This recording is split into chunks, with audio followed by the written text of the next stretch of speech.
Welcome back, everyone. Today I'm going to talk about my defining moment in my Jehovah's Witness experience.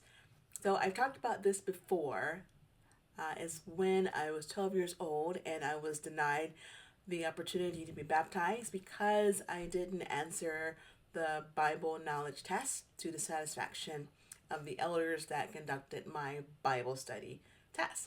Now, those of you who are not familiar with the methodology to become a baptized Jehovah's Witness member, you have to be able to um, pretty much pass a Bible based knowledge test. You have to study out of one text, and you don't know which questions they're going to ask you, but you have to answer them to a certain amount of understanding, once you can do that. And of course, have a belief in Jesus Christ and God.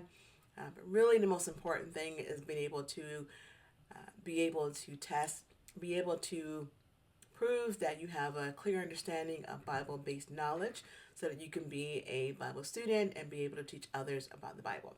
So when I was 12, my desire to get baptized, a big why, is because I wanted to publicly acknowledge that I believed in God and Jesus Christ, and I wanted to serve God to the best of my ability.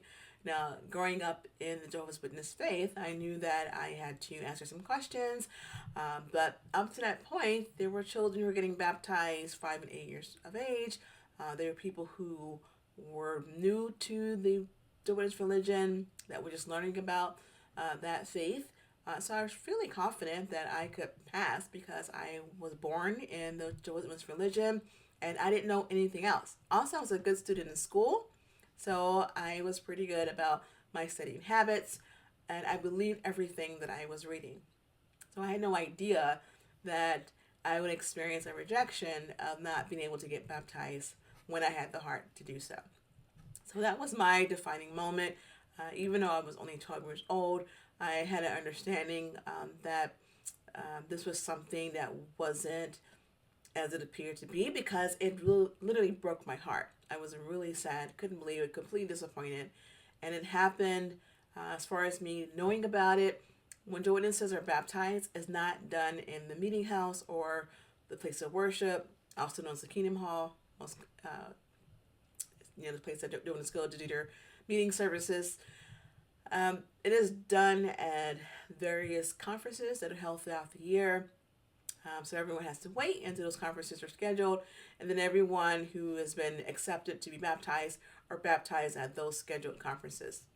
Usually they're done. I mean, of course, if you happen to live in an area, but they're not in the same town as your Kingdom Hall. Typically, you have to travel to get to the conferences. So I didn't find out until the day before that I was scheduled to be baptized. There was no other conversation of any kind of suspicion that I wouldn't get baptized. And so when I wasn't baptized, to be announced or to be informed of that manner, we're already there. We have our hotel room. My family has traveled out of town to come see this event because it's a pretty big pivotal moment in any Jehovah's Witness life, especially if you're a child born and raised into it, because it's another marker of you coming of age and really being your own, being a full-fledged member of the Jehovah's Witness faith. And so when I was denied that and you know what it was done, it's heartbreaking and embarrassing. That was definitely a defining moment for me in my path of being a Jehovah's Witness. But what was it about that defining moment that really changed the path of my life? As I said earlier, it just gave me a really clear picture that things were not as they were or that I had believed it to be up to that point. And it was like the curtain had really been pushed aside, just like in the movie The Wizard of Oz or The Wiz, or when you like better. I've seen both.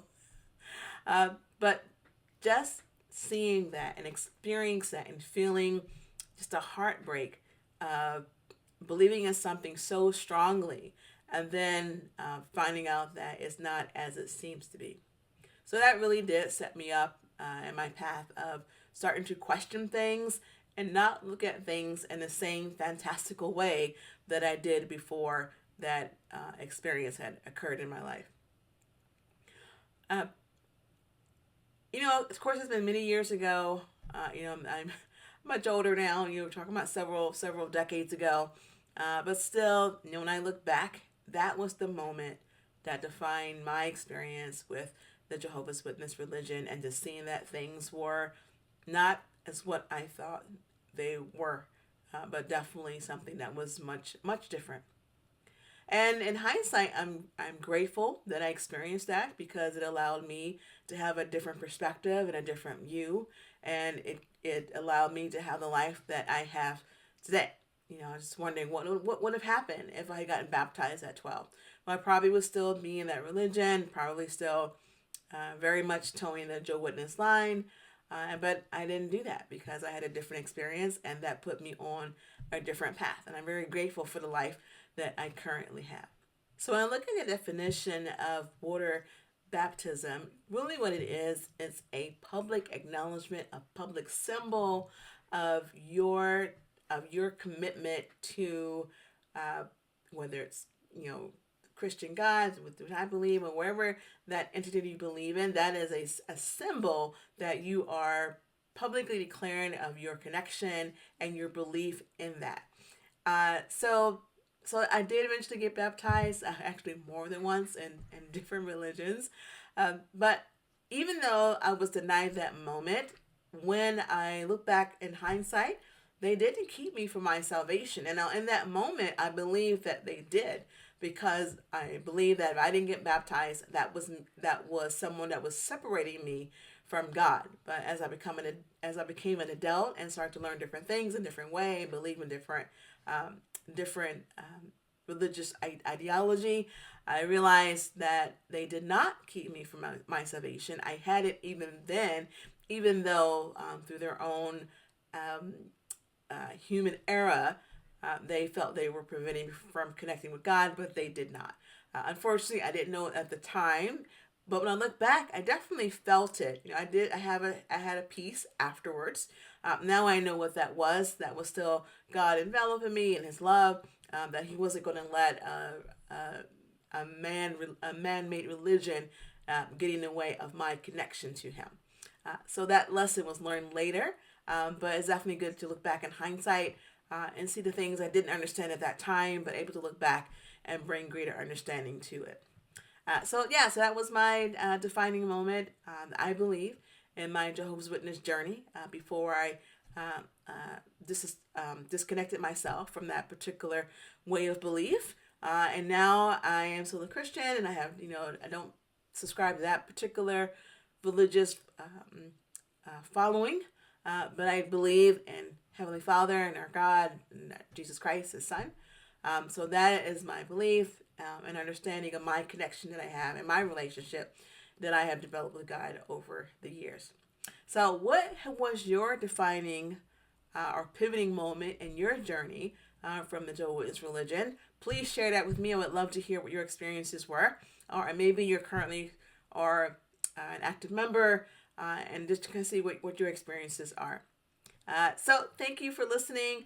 Look forward to our next conversation. But until then, have a great day. Bye.